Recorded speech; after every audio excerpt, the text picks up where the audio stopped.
Welcome to the Parenting Roundabout podcast for the week of January 24th, 2022. I'm Terry Morrow, and I'm here with Nicole Eridix. Hello. And Catherine Halecko. Hello. Every week, we chat about the things parents are talking about, complaining about, and obsessing about. This week, we're complaining about being on call and obsessing about group primal screams. We're just going to have a whole episode of us screaming. You'll love it. It'll be great. Be sure to tune in for that. Scream along. You know you want to. We also take a couple of breaks for an entertainment discussion and a recommendation roundup. Today, we are returning to a familiar topic, motivation, and whether uncertain incentives work better than certain ones. We talked about motivations was just last week, whether like offering your kid thousands of dollars to do well over the course of the year was a good motivation. Right. We have differing opinions on that. So let's see how we feel about this one. I was listening to a podcast called No Stupid Questions, and they had a whole episode on the title, which is more powerful, reward or punishment? And they talked about that for a while, and they mentioned this article on uncertain incentives. Inconsistent rewards can be more motivating. And they talk about that if you praise your child all the time and your child kind of gets used to it, it sort of stops being that motivating because, yeah. Mm-hmm. And that maybe that humans are sometimes more motivated by not knowing what the outcome is. They're talking about various experiments where people had a choice between getting a certain amount of money, or maybe you'll get this, maybe you get that. And the mystery of it was more motivating than the sureness. We'll link to both of these things in the show notes. There was a lot of very interesting things, but I've always been very pro praising your kid. I would do I think it was the Howard Glasser book that I really loved. Nurtured Heart? Yes, the Nurtured Heart approach. Nurtured Heart. Where you look for try to catch your child doing something good or even neutral and say things about it. And it always seemed like the best way to do things. But I have to admit that sometimes my kids fail to be motivated by it. And it's just like, I'll say something nice to them. I'll praise them and they'll say, yeah, Mom, you always say that. So I don't know. I don't think that criticizing them works very well either. But there is a point at which praise can become inauthentic and therefore less motivating. And maybe if you can surprise them or not always be standing in the doorway saying, oh, you play the trombone so well, honey, keep playing. I love to hear you playing the trombone. And then they don't want to play the trombone. So do you guys ever feel that way, that when you praise your kids, they're like not bathing in the glow of your approval the way that you feel that they should be? Well, I do. It reminds me of this story that I remember reading as a kid. I had this anthology of Christmas stories. And one of them was where the kids woke up every morning was Christmas morning. Uh-huh. And they soon realized this was terrible. They were sick of the treats and the, special meals. And they were tired of having to, play with new toys all the time. They never got to appreciate the ones or enjoy or use the ones they had because new stuff was always coming. And it was just about that whole thing of when something happens every day, it's not special anymore. Right. So it kind of makes me think of that. Yeah. The conclusion of this article, which is written by Isla Fishbach, a professor at the University of Chicago, Booth School of Business. She says, don't assume that if kids are always praised for finishing their homework, they'll be more likely to do it. Dang. And do compliment young people for a job well done, just not every time. And pick rewards out of a hat when they complete chores. The surprise prize might keep everyone motivated to get things done, which is an interesting approach. Mhm. But oh my goodness, so much more work for mom. Come on. Come on. I have to make a hat full of rewards. I can't just say, good job, sweetie, and that will work. I don't think she's wrong, but I think it gives me a headache.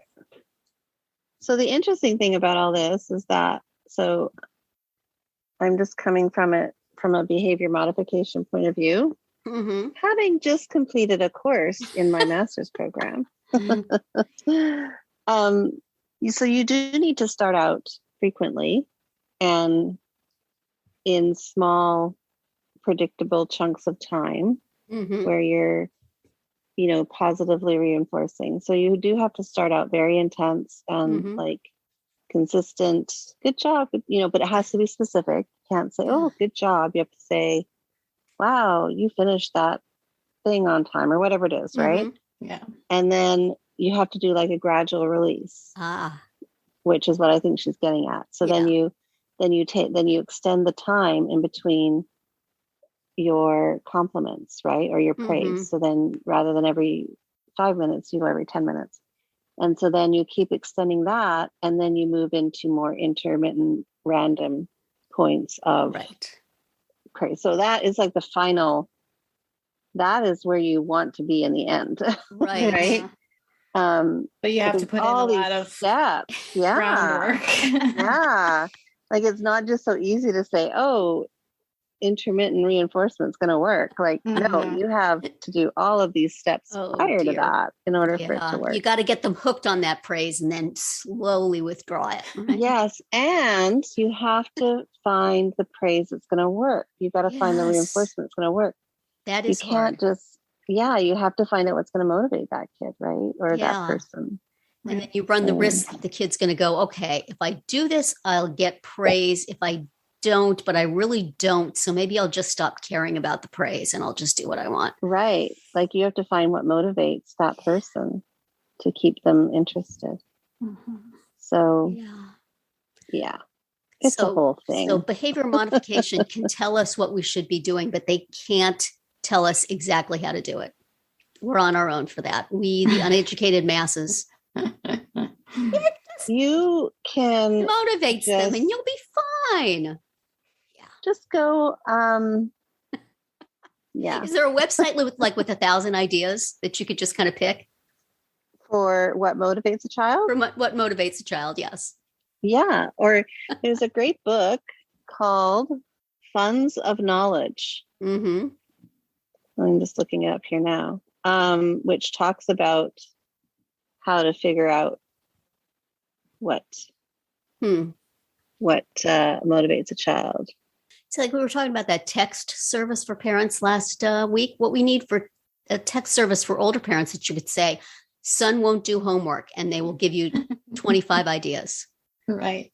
And then you could text more, please. And they would say, what? The first 25 weren't good enough? Fine.